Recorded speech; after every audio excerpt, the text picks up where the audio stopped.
Isang mapagpalang umaga sa bayan ng Bustos. Narito po kami upang magbahagi ng salita ng Diyos sapagkat nalalapit na ang pagbabalik ng ating Panginoong Diyos at karapat-dapat natin na ipaalam sa lahat ng mga tao na hindi pa nakakaalam na ang Diyos ay isang Diyos na mapagmahal at mahabagin na handa pang tumanggap sa lahat ng mga lumalapit sa Kanya. Kaya nawa mga kapatid, bigyan nyo ng pagkakataon na pakinggan ang salita ng Diyos. At bago po ang lahat, nais ko pang magbahagi sa inyo ng panalangin upang lalo pa tayong pagpalain ng ating Panginoong Diyos. Hallelujah. Panginoon Yeshua, HaMashiach Yahweh Jesus Christ, isang mapagpalang umaga, Lord God. Salamat, Panginoon, sa kabutihan ng iyong banal na Espiritu, Lord God, na dinala mo kami dito sa bayan ng Bustos upang makapagbahagi ng iyong banal na salita, Lord God. Nawa mag-deploy ka ng mga anghel mo, Panginoon, sa bawat kapaligiran dito sa lugar na to, Lord God, upang, Panginoon, maging ligtas ang bawat isa, Lord God, at naway buksan mo ang puso't isipan ng lahat ng naririto, Lord God, ang Panginoon, maunawaan nila ang kahalagahan ng iyong banal na salita.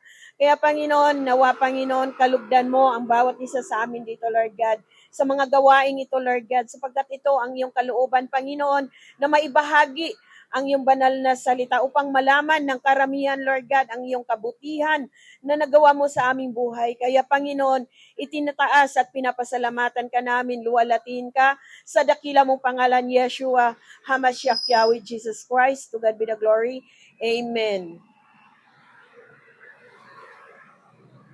Ang mga kapatid, kami ay narito sapagkat ito ang kalooban ng Panginoon na maipahayag ang kanyang banal na salita, lalo na sa panahong ito na kailangan na natin ang kaligtasan sapagkat ito'y nakasaad sa kanyang banal na salita na ang Diyos na dakila at makapangyarihan ay talagang babalik dito sa mundong ito at tayo ay dapat na manumbalik na sa Kanya sapagkat sinabi niya dito sa Mateo chapter 26 verse 13, tandaan ninyo, saan man ipangaral ang magandang balita sa buong mundo, babanggitin ang ginawa niyang ito bilang pag-alaala sa Kanya. Kaya nga mga kapatid namin dito sa bayan ng Bustos, narito kami kahit galing pa kami sa mga malayong lugar, upang ipahayag lamang ang salita ng Diyos, ang kanyang kabutihan, kung paano niya tayo nilikha dito sa mundong ito, na karapat-dapat pala natin siyang pasalamatan at luwalhatiin. Siya ang nagbigay sa atin ng kalakasan. Siya ang nagbigay sa atin ng lahat ng ating pangangailangan. Hindi tayo mabubuhay dito sa mundong ito kung wala ang ating Panginoong Diyos. Lagi nating tatandaan na ang Diyos na dakila at makapangyarihan na dapat nating itataas at bigyan ng parangal habang tayo ay nabubuhay dito sa mundong ito. Pakatandaan natin mga kapatid na sinabi sa 1 Corinto chapter 6 verse 20, hindi na natin pag-aari ang ating mga buhay. Ito ay binili na ng ating Panginoong Diyos upang siya ay maparangalan dito sa mundong ito. Kaya nawa, dalangin namin mga kapatid, bigyan natin ng pagkakataon, oras o panahon habang binibigyan pa tayo ng buhay dito sa Panginoong Diyos. At lagi nating pakakatandaan mga kapatid na ang Diyos ay handang tumanggap sa mga nagnanais na humingi ng tawad sa Kanya, sa mga taong nagsisisi na sa Kanyang mga kasalanan. Kaya wag nating babaliwalain ang bawat salita ng Panginoong Diyos. Sapagkat sinabi niya dito sa Isaiah chapter 12 verse 2, tunay na ang Diyos ang aking kaligtasan. Hallelujah! Siya lamang ang ating kaligtasan at wala nang iba mga kapatid. Sa Kanya ako magtitiwala at hindi ako matatakot sapagkat ang Panginoong Yahweh ng aking kapangyarihan at kalakasan. Siya ang aking tagapagligtas. Kaya tayo dapat na magpasalamat mga kapatid na meron tayong Diyos na sandigan, na makapangyarihan, na handang sumaklulo sa ating mga buhay, lalo na sa panahon ng ating mga karamdaman, lalo na sa panahon ng ating mga pagsubok. Lagi siyang nariyan, handa siyang tumanggap sa bawat isa sa atin. Kaya nawa, dalangin namin mga kapatid, na tayo ay bigyan natin ng pagkakataon, oras o panahon ng ating Panginoon na basahin natin ang kanyang banal na aklat sapagkat naririto ang ating mga kaligtasan at naririto ang lahat ng mga pangako ng ating Panginoong Diyos. Huwag nating baliwalain ang pagkakataong ito na marinig natin ang tinig ng ating Panginoong Diyos sapagkat ito lamang ang tanging kaligtasan na magbibigay sa atin. Walang ibang kaparaanan mga kapatid, maliban na lang kay Lord Jesus Christ. Siya lamang ang ating kaligtasan. Kaya sinabi dito sa Juan chapter 4 verse 22, hindi niyo kilala ang inyong sinasamba, ngunit kilala namin ang aming sinasamba. Hallelujah! Sapagkat tayo ay tinuruan ng ating Panginoong Diyos at ito din ang ipinapangaral namin sa iyo na walang ibang sasambahin tayo kundi ang Panginoong Diyos lamang na si Yeshua HaMashiach Yahweh Jesus Christ na karapat dapat na sambahin sa banal na Espiritu at katotohanan at walang ibang Diyos-Diyosan sapagkat siyang nagbigay at naglikha, nagbigay buhay sa atin. Kaya dapat lang nasambahin natin siya sa banal na Espiritu at katotohanan at siyang nangangako sa atin ng kaligtasan at wala nang iba. Kaya nga mga kapatid, ipinapangaral namin sa inyo, naway wag tayong makalimot na manalangin sa ating Panginoong Diyos sapagkat nauuhaw na siya sa bawat isa sa atin na tumawag sa Kanya at huwag makalimot na siya ang dakilang Diyos na nagbigay buhay sa atin. Kaya nga sinabi dito sa Job chapter 33 verse 26, malalangin siya sa Diyos at siya'y papakinggan. Ang pagsamba niya ay mapupuno ng kasiyahan. Muli siyang ilalagay ng Diyos sa mabuting katayuan. Hallelujah! Kaya nga kung ikaw mga kapatid nakakarinig ngayon, naway manalangin kang lagi sa Panginoon upang lalo kang pagpapalain ng ating Panginoong Diyos na makapangyarihan na si Yeshua HaMashiach Yahweh Jesus Christ.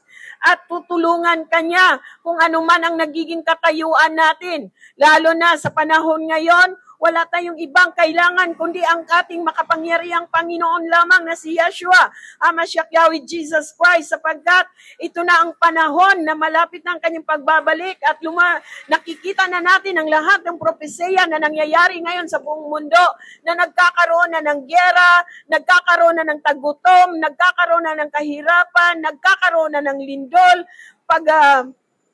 pagsabog ng mga bulkan, pagkaroon ng kaguluhan. Kaya mga kapatid, lagi nating pakatandaan na ang lahat ng ito ay nakapropesya na sa ating Panginoong Diyos.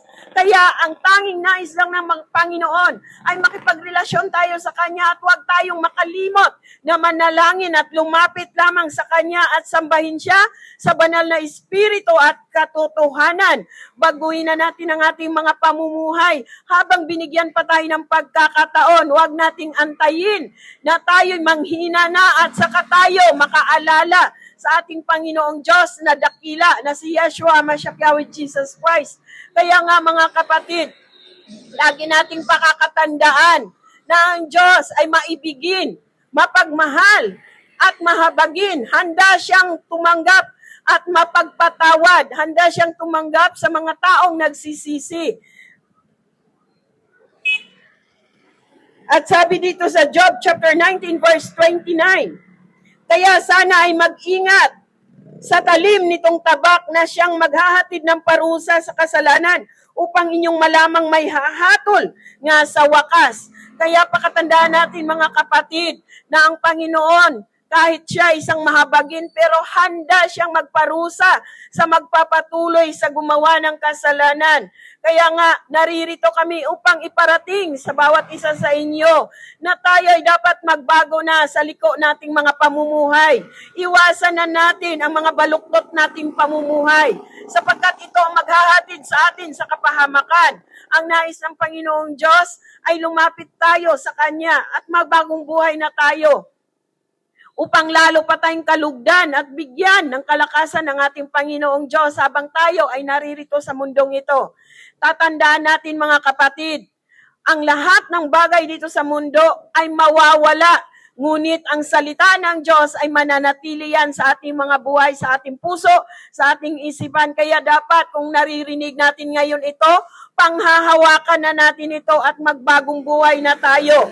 Sapagkat ang Panginoon ay laging nariyan lamang at handang tumanggap sa ating mga kamalian. Lagi nating pakaisipin mga kapatid, na ang Panginoong Diyos ay isang Diyos na mapagmahal at hindi siya nagkukulang sa ating mga buhay. Kaya lagi nating siyasatin ang ating mga puso, ang ating isipan, kung ano ang ating mga pagkukulang, kung saan tayo nagkasala sa ating Panginoong Diyos. Sapagkat sinabi niya sa Kawikaan chapter 4 verse 26, siyasatin ng mabuti ang landas na lalakaran. Hallelujah! Sa ganyan, ang lakad mo ay laging matiwasay. Dahil kapag hindi natin siyasatin ang ating mga pamumuhay, baka magugulat na lang tayo na isang pagdating ng panahon ay hindi pala tayo karapat-dapat na humarap na sa Panginoong Diyos. Kaya habang may pagkakataon pa tayo dito sa mundong ito, mga kapatid, tayo ay manumbalik sa Kanya at pagsisiyan na natin kung ano man ang ating mga nagawa dito sa mundong ito. Lagi nating pakatandaan na ang Panginoon ay nag-aantay lamang sa mga taong nagsisisi at handa siyang makinig para baguhin ka kahit ano paman, gaano paman kalaki ang ating mga nagawang kasalanan, ay handa siyang tumanggap sa mga nagsisisi. Kaya nawa, dalangin namin sa inyo mga kapatid, na patuloy lang tayo na manalangin sa ating Panginoong Diyos upang kahabagan tayo habang nandito pa tayo sa mundong ito. Dahil ang Panginoon ay hindi nagkulang sa bawat isa sa atin upang paalalahanan tayo sa ating mga pamumuhay dito sa mundong ito. Mga kapatid, nais ko lang ibahagi sa inyo na ako man din, sa panahon ko na hindi ko pa lubos na nakilala ang ating Panginoong Diyos, ako'y isang makasalanan. Ako'y nakikihalubilo dito sa mga makasanlibutan sa mundo. At lubos ko itong pinagsisihan sa aking buhay. At nagpapasalamat ako sa ating Panginoon sapagkat binago niya ang buhay ko. Kung dati, mahilig ako sa barkada ko, at nakikisalamuha ako sa kanila sa mga bagay na hindi kinalulugdan ng Panginoong Diyos. Ngunit ngayon, doon ko naunawaan kung gaano kahalaga ang bawat salita niya sapagkat ito ang nagbibigay sa atin ng buhay habang tayo ay naririto pa sa mundong ito. Higit sa lahat mga kapatid, kailangan natin ang kaligtasan. Dahil sinabi ng Panginoon yan, ang sinumang hindi nasulat ang pangalan sa buhay na aklat ay malalaglag sa dagat-dagatang apoy. Kaya kami, ibinabahagi namin sa inyo mga kapatid, ang kabutihang nagawa ng ating Panginoong na si Yeshua Mashiach Yahweh Jesus Christ. Na habang meron pa tayong lakas sa panahong ito, nakakapagtrabaho pa tayo, nakakapagtinda, nakakapagpamaniho, nakakapamalingke, dapat natin yan ipasalamat sa ating Panginoong Diyos upang lalo pa tayong pagpapalain sa ating mga buhay. Lahat ng bagay dito sa mundo ay ang pagmamay-ari ay ang Panginoong Diyos. Kaya dapat natin ipasalamat yan sa Kanya. Maliit man o malaki ang ating natatanggap sa araw-araw. Dapat natin pasalamatan ang hari sa lahat ng mga hari na walang iba kundi si Jesus Christ. Kaya dalangin namin mga kapatid, naway bigyan natin ng pagkakataon ang ating Panginoong Diyos na basahin ang Kanyang banal na aklat. Dahil dito nakasalalay ang ating mga buhay upang malaman natin kung gaano katapat ang ating Panginoon sa lahat ng Kanyang mga pinangako sa atin. Walang ibang makapagligtas sa atin kundi si Yeshua Mashiach Yahweh Jesus Christ lamang, mga kapatid. At lahat ng mga propesiya niya dito sa banal na aklat ay natutupad dito. Lagi natin pakatandaan, binigyan tayo ng buhay dito sa mundong ito upang makilala pa natin ang lubos ng ating Panginoong Diyos na naglikha sa bawat isa sa atin. Ang lahat ng meron tayo dito sa mundong ito ay nagmumula yan sa Kanya. Makakaranas man tayo ng kahirapan, nakakaranas man tayo ng pagsubok, problema sa buhay, walang ibang magiging katuwang natin habang tayo ay naririto pa sa mundong ito, kundi si Yeshua Mashiach Yahweh Jesus Christ lamang, mga kapatid. Kaya nawa, dalangin namin, mga kapatid, huwag na natin aksayahin ang ating mga buhay. Habang may hininga pa tayo, manumbalik na tayo sa ating Panginoong Diyos. Bigyan natin ang pagkakataon na magbasa ng Kanyang salita upang malaman natin ang buong katotohanan. At ipanalangin natin sa Panginoong Diyos na gabayan tayo ng Kanyang banal na Espiritu upang iyon ang mag-guide sa atin sa bawat salita niya at maitanim ito sa ating puso at isipan. Tandaan natin, mga kapatid, na napakahalaga ng salita ng Panginoong Diyos na maisabuhay natin ito. Dahil darating ang takdang panahon, ang bawat isa sa atin ay haharap sa hukuman ng ating Panginoon. Ngunit lagi din nating tandaan, mga kapatid, na ating Diyos ay naghihintay lamang sa mga taong lumalapit sa Kanya. Hindi siya nagkulang upang ibigay sa atin ang lahat ng ating mga pangangailangan sa buhay habang tayo ay naririto pa sa mundong ito. Ipagpasalamat natin ang bawat hininga natin, ang bawat kalakasan natin na siya ang may likha. Kaya wag nating kakalimutan ang ating Panginoong Diyos. Darating ang panahon, isisigaw natin ang Kanyang pangalan. Ngunit wag natin kakalimutan, mga kapatid, ng ating Panginoon ay minsan nang nagpapaalala sa atin sa pamamagitan ng Kanyang mga inutasan upang ibahagi ang banal na salita, upang tayo ay makapagsisi at magsimulang lumapit sa ating Panginoong Diyos upang magbagong buhay tayo. Kaya dalangin namin, mga kapatid, pagbigyan natin ng oras at panahon ang pagbabasa ng Kanyang aklat, sapagkat ito ang magbibigay sa atin ng liwanag habang tayo ay nandito pa sa mundong ito. Hindi gusto ng Panginoong Diyos na maparusahan tayo. Hindi nais ng Diyos na tayo maghirap dito sa mundong ito.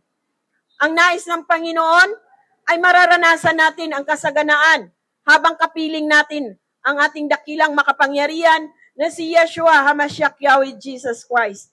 Kaya kami nagpapasalamat dahil kahit galing pa kami sa mga malayong lugar, dinala kami sa lugar ninyo sa bayan ng Bustos upang ipahayag ang kabutihan ng ating Panginoon.